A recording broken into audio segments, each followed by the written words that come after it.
Oi, pessoal. Bom, a nossa conversa de hoje vai gerar em cima de dois conceitos que ainda são extremamente importantes para as análises políticas, inclusive do mundo contemporâneo. Estou falando das noções de democracia e de ditadura. Bom, quando a gente fala dessa noção de democracia, eu acho que é impossível a gente não pensar na Grécia Antiga e, mais especificamente, na democracia ateniense. E por esse motivo, vale a gente começar retomando uma noção aristotélica. Pois bem, o Aristóteles falava que existiam três formas de governo: a monarquia, a aristocracia e a democracia. E todas elas, na verdade, poderiam apresentar as suas versões negativas. Nenhuma das três garantiria por si só o perfeito funcionamento da sociedade. O Aristóteles mostrava que a monarquia poderia levar à tirania, que a aristocracia poderia levar a um governo oligárquico e que a democracia podia levar à demagogia. Aliás, é até interessante a gente pensar que o Aristóteles, como discípulo de Platão nesse aspecto, ele não vê a democracia com bons olhos. Bom, a verdade é que, aos poucos, a democracia ela foi se impondo. E essa noção de democracia, ao lado de aristocracia e de monarquia, essas noções elas foram dando origem a outros regimes. E hoje a gente costuma falar de regimes absolutistas, constitucionais, liberais, populistas, autoritários, totalitários. Bom, não apenas para falar das sociedades de hoje, mas para falar das sociedades modernas no sentido histórico, enfim, do século XV, do século XVI em diante. Agora, é muito importante que você perceba que essas palavras aqui elas não são excludentes. Na verdade, um governo ele pode ser populista e ele pode ser autoritário simultaneamente. Basta a gente pensar no Estado Novo do Vargas. A gente pode ter um governo constitucional e liberal. Né? Retomando aí o Aristóteles, eu posso ter uma monarquia que leve ao absolutismo. A gente pode ter um governo que é um governo aristocrático e que seja também, enfim, totalitário. E tudo isso eu acho que demonstra um pouco dessa complexidade. Agora, é claro que a discussão central que mais nos interessa é a discussão a respeito da democracia, porque a democracia ela foi se impondo ao longo dos séculos como a melhor forma de governo, ou como alguns dizem, como a menos pior. Quer ver? Aqui tem uma imagem para a gente discutir. Essa imagem aqui é uma foto dos protestos que ocorreram no Brasil, né, no ano de 2013.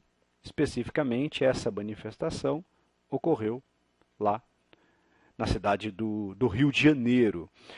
E tudo isso envolveu basicamente o preço das passagens de ônibus. Essas manifestações elas foram se espalhando para o país e muitos dos governos tiveram que ceder e barrar esses aumentos. Ora, o que a gente costuma dizer é que esse tipo de manifestação só faz sentido nas sociedades democráticas. Esse tipo de manifestação obter essa resposta do poder público só ocorre na democracia. E por quê? Porque, sem dúvida alguma, numa ditadura haveria uma repressão violenta, o que não significa que não possa haver repressão também na democracia, mas haveria uma repressão violenta que, no final das contas, proibiria esse tipo de manifestação. Bom, partindo desse gancho, a gente pode tentar então construir quais seriam as características desse tipo de democracia mais comum no mundo moderno, que são as democracias representativas. Bom, em primeiro lugar, essas democracias elas são constitucionais. Existe uma Constituição que é aprovada por uma Assembleia Constituinte com representantes eleitos direta ou indiretamente pelo povo. Bom, isso nos leva a uma segunda característica, né? É necessário que haja eleições livres, regulares e reconhecidas, com voto secreto, para que não haja nenhum tipo de imposição. Além disso, é característica da democracia a liberdade de expressão, isso envolve liberdade de imprensa, de artes, liberdade religiosa, e também a gente pode falar da liberdade de organização, os sindicatos, os partidos, enfim. Quando a gente pensa um pouco, então, na questão da manifestação, no mundo democrático, veja que normalmente trata-se de uma combinação da liberdade de expressão com a liberdade de organização. Pois bem, para fazer o contraponto, o que definiria uma ditadura? Bom, em primeiro lugar, a concentração de poder, de caráter ilimitado, nas mãos de uma única pessoa ou de um grupo muito pequeno. Então, nesse caso, a gente vai dizer que normalmente o executivo ele comanda também o legislativo e o judiciário.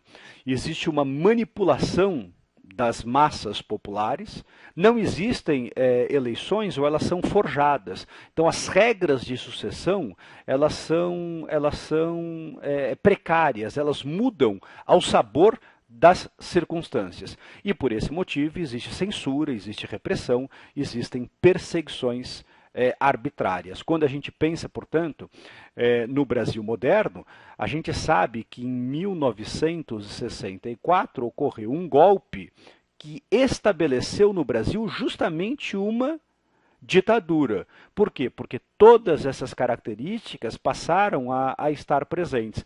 E é por isso que nessa época fazer uma manifestação era algo extremamente perigoso, porque normalmente elas eram reprimidas com imensa violência. Bom, a partir dessas reflexões, existe um exercício aí bem interessante para você fazer, que envolve basicamente a ideia da democracia como sendo algo que um povo deve buscar como o seu desejo, ou será que a democracia pode ser imposta a esse povo por outros povos? Vamos lá, tenta fazer o exercício.